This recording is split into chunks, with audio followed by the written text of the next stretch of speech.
একজন অন্ধ সাহাবীর জন্য আল কোরআনের সম্পূর্ণ একটা সূরা নাজিল হয়। অনেকে আমরা এই গল্পটা জানি না।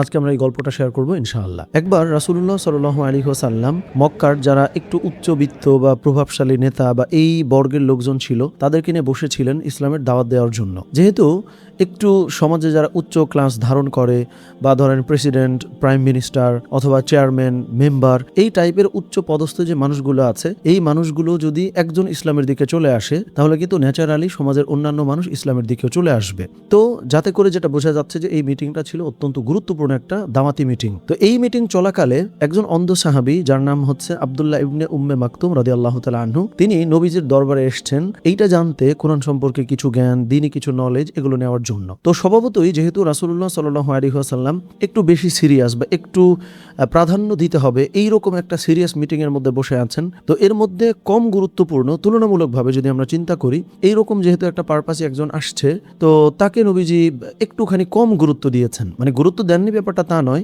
কিন্তু যেহেতু নবী করিম সাল্লাল্লাহু আলাইহি ওয়াসাল্লাম চিন্তা করছেন সমাজের আপার ক্লাসের মধ্যে যদি ইসলামটা আমি ঢুকিয়ে দিতে পারি তাহলে অন্যান্য মানুষ তো ন্যাচারালি ইসলামের দিকে চলে আসবে। এই যে রাসূলুল্লাহ সাল্লাল্লাহু আলাইহি ওয়াসাল্লাম একটু কম গুরুত্ব দিলেন আব্দুল্লাহ ইবনে উম্মে মাকতুম রাদিয়াল্লাহু তাআলা আনহুকে, যিনি কিন্তু অন্ধ ছিলেন। এই কম গুরুত্ব দেওয়ার ব্যাপারটা আল্লাহ সুবহানাহু ওয়া তাআলা কিন্তু পছন্দ করেন নাই, সহ্য করেন নাই। এই ঘটনার পরেই আল্লাহ সুবহানাহু ওয়া তাআলা আবাসা ওয়া তাওয়াল্লা আন জাআহুল আ'মা, এই যে সূরা আছে আল কোরআনের 30 নম্বর পারার মধ্যে যে সূরাটি আছে এই সূরাটি কিন্তু নাজিল করেন। একদম শুরুর দিকে কিন্তু এই ব্যাপারগুলাই বলা হয়েছে যে তিনি ভ্রু কুঁচকালেন বা তিনি একটু অবজ্ঞা করলেন, এরকম কিছু টার্মস।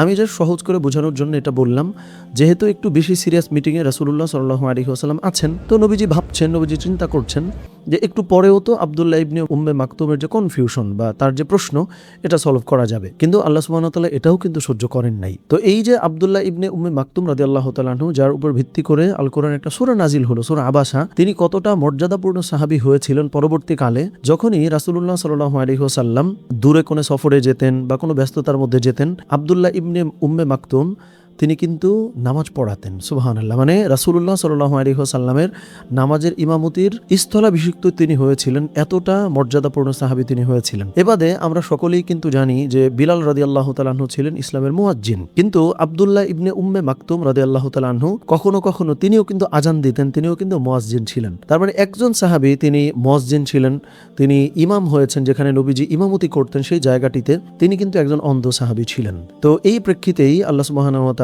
এই যে দ্বীনি ব্যাপারে কেউ কোনো প্রশ্ন করলো, যে প্রশ্নটাকে একটু হয়তো সাময়িকভাবে দেখা গেছে যে কম গুরুত্ব দেওয়া হয়েছে বা একটুখানি হয়তো উপেক্ষা করা হয়েছে, এই ব্যাপারটা আল্লাহ সুবহানাহু ওয়া তাআলা কিন্তু পছন্দ করেন নাই। তো এটাই ছিল সেই ঘটনা বা সেই গল্প যে আব্দুল্লাহ ইবনে উম্মে মাকতুম রাদিয়াল্লাহু তাআলা আনহু, যিনি অন্ধ ছিলেন, তার প্রতি সামান্য বা ন্যূনতম কম গুরুত্ব বা অবজ্ঞা, এই ব্যাপারটার উপর ভিত্তি করে আল কোরআনের সূরা আবাসা এই সূরাটি নাজিল হয়। আল্লাহ সুবহানাহু ওয়া তাআলা আমাদেরকে গভীরভাবে কোরআনটা অনুধাবন করার এবং বোঝার তৌফিক দান করেন। আমিন। আসসালামু আলাইকুম ওয়া রাহমাতুল্লাহ।